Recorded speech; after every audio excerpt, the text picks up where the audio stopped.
आइए यह प्रश्न पढ़ते हैं। एक गिलहरी एक सेब खाने के लिए 20 मीटर दाईं ओर दौड़ती है। इसके बाद यह एक अखरोट खाने के लिए 5 मीटर बाईं ओर चलती है। अंततः यह एक दूसरा अखरोट खाने के लिए बाईं ओर 25 मीटर और चलती है। गिलहरी द्वारा लिया गया कुल समय 300 सेकंड है।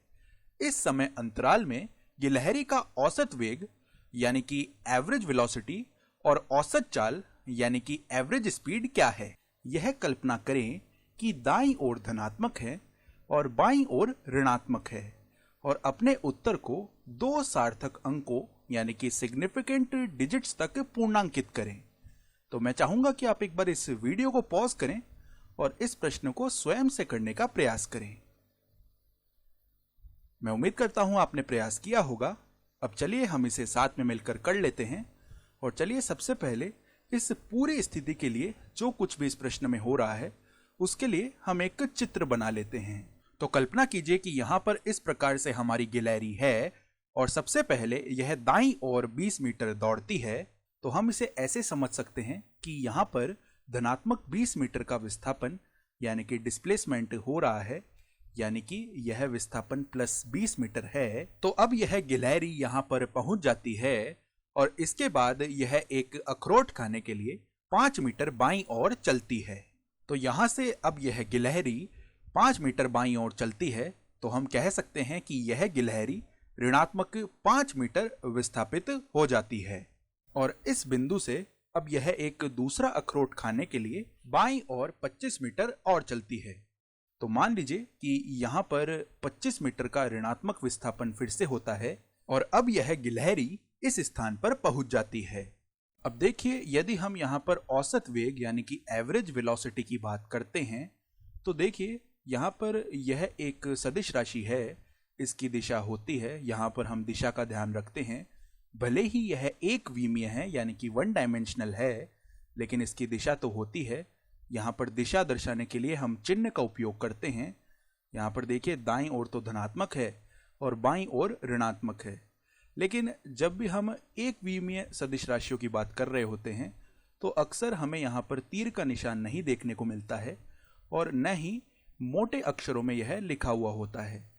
यह केवल इसी तरह लिखा हुआ होता है। तो अब देखिए हमारा जो औसत वेग है वह हम जानते हैं किसके बराबर होता है। यह होता है जो हमारा विस्थापन यानी कि डिस्प्लेसमेंट है, या कह सकते हैं कि जो x में परिवर्तन है बट्टा समय में परिवर्तन। तो अब देखिए हमारा जो विस्थापन है वह क्या आ जाएगा, प्लस 20 मीटर फिर माइनस 5 मीटर और फिर हम बाईं ओर 25 मीटर और चलते हैं तो माइनस 25 मीटर और बट्टा देखिए यहाँ पर जो समय में परिवर्तन है वह 300 सेकंड है। तो यहाँ पर बट्टा 300 सेकंड आ जाएगा। यह डेल्टा टी है। अब चलिए इसकी गणना करते हैं। तो जो अंश यानी कि न्यूमरेटर है उसमें हमें क्या मिलेगा, देखिए यहाँ पर प्लस 20 मीटर और यह माइनस 30 मीटर है। तो हमें मिलेगा माइनस 10 मीटर और बट्टा 300 सेकंड है। तो इसे यदि हम सरल करते हैं तो जो औसत वेग है वह -1/30 मीटर प्रति सेकंड आ जाएगा। और यह माइनस का चिन्ह हमें बता रहा है कि हमारा जो औसत वेग है वह बाईं ओर है, यानी औसत वेग की दिशा बाईं ओर है। अब यदि हम इसे दशमलव में 2 सार्थक अंकों तक पूर्णांकित करना चाहें तो देखिए यह आ जाएगा, यह लगभग बराबर होगा -0.033 मीटर प्रति सेकंड। अब यदि हम औसत चाल यानी कि एवरेज स्पीड के बारे में बात करते हैं तो देखिए औसत चाल को हम आर एवरेज से प्रदर्शित कर सकते हैं। आर को वैसे हम दर यानी कि रेट भी कहते हैं। तो देखिए औसत चाल किसके बराबर आती है, यह होती है दूरी बट्टा समय अंतराल। औसत चाल विस्थापन बट्टा समय अंतराल नहीं होती बल्कि दूरी बट्टा समय अंतराल होती है। और आपने ध्यान दिया होगा कि ये दोनों अलग अलग होते हैं। यही इस सवाल में ध्यान रखने वाली कुछ चीजों में से एक चीज है। तो अब जरा सोचिए कि गिलहरी द्वारा तय की गई कुल दूरी कितनी है। तो वह लिखने के लिए हम इन सभी के निरपेक्ष मान यानी कि एब्सोल्यूट वैल्यूज लिख लेंगे। तो देखिए दूरी हमें मिलेगी 20 metre plus 5 metre plus 25 metre. यहां पर ध्यान दीजिए, अब हम 5 मीटर और 25 मीटर को घटा नहीं रहे हैं बल्कि इन्हें हम जोड़ रहे हैं, क्योंकि हमें दूरी चाहिए, तो हमें केवल परिमाण से ही मतलब है, और बट्टा 300 सेकेंड। अब यदि हम इनका योग करते हैं तो हमें यहाँ पर 50 मीटर मिलेगा, बट्टा 300 सेकेंड है। तो देखिए 50 बट्टा 300, यह 5/30 के बराबर आएगा, या इसे हम 1/6 भी लिख सकते हैं सरल करके। तो हम कह सकते हैं कि जो औसत चाल है वह 1/6 मीटर प्रति सेकंड आ जाएगी।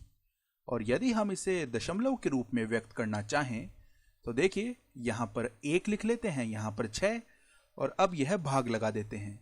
तो सबसे पहले देखिए यहाँ पर दशमलव लगा के हम इसे 10 मान लेंगे, और 6 एकम 6 होता है, तो यहाँ पर 6 लिखा जाएगा, और 10 - 6 करेंगे तो हमें 4 मिलेगा। फिर ये 0 हम यहाँ पर लिख लेंगे।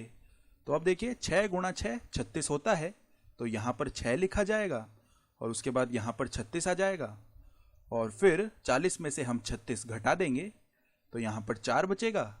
पुनः हम ये 0 यहाँ पर लिख लेंगे, और इसी प्रकार देखिए हमें वापस 6 6 6 आगे मिलते जाएंगे।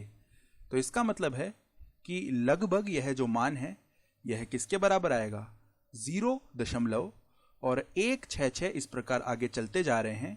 तो यदि हमें 2 सार्थक अंक चाहिए तो हम लिखेंगे 0.17 मीटर प्रति सेकंड, और हमारा काम बन गया है। हमने इस तरह औसत वेग व औसत चाल दोनों ज्ञात कर लिए हैं।